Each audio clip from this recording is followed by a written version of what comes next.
Our brain is the most powerful weapon in the world. Once you put away your phones and your computers and all that we have nowadays, that's great. We're up to date, you.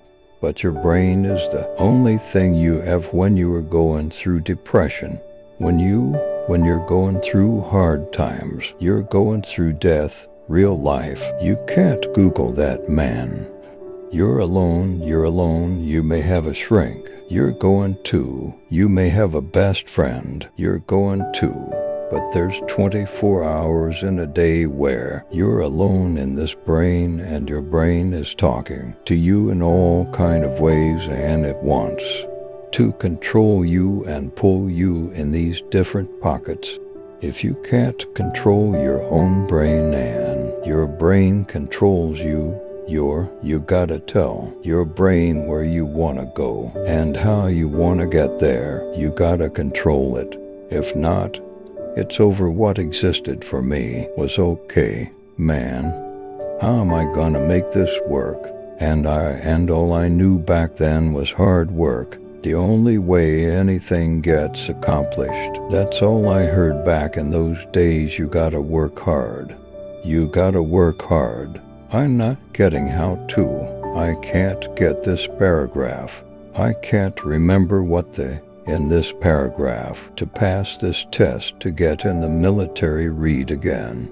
Still not getting it. Read again. But if not getting it, write it out. And that's how I started learning. Okay. Well, I can't. I gotta write out everything I do and then write it out again and write it out again, and guess what happened? I got it. I can't swim. I'm negative, boy. Go back again. I can't swim.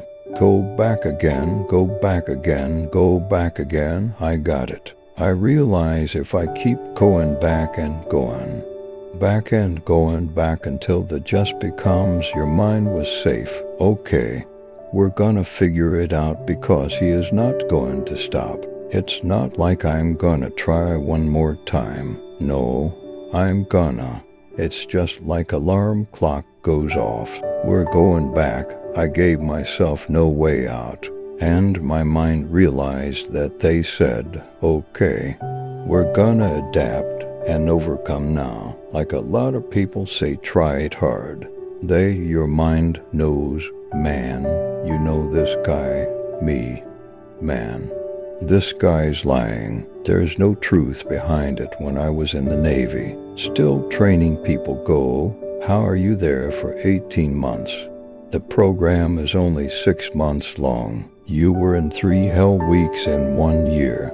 No one's ever done that. How did you do that? I talk about the new norm when I lived in a $7 a month place. When I was growing up for a short period of time, I loved it. I didn't know. I didn't know any different. Once we moved out of that place, we moved to a $236 month place. I was like, I never want to go back to that little piece of. But if you go back to a $7 month place and you realize this is where I live, this is all I got. Your mind says, Roger, that this is home. So when I was going to Navy SEAL training for 18 months and going back through all the hard parts over and over again, I told myself after the first time I knew it was going to be a long journey. Their body was breaking down. It was just how it was going on. I said, you know what? This is my new norm. So my mind said it's like going to work. Like you go to work, you put your tie on. I go into suffering every day, suffering being broken, duct taping, my feet up, stress fracture, shin splits being broken.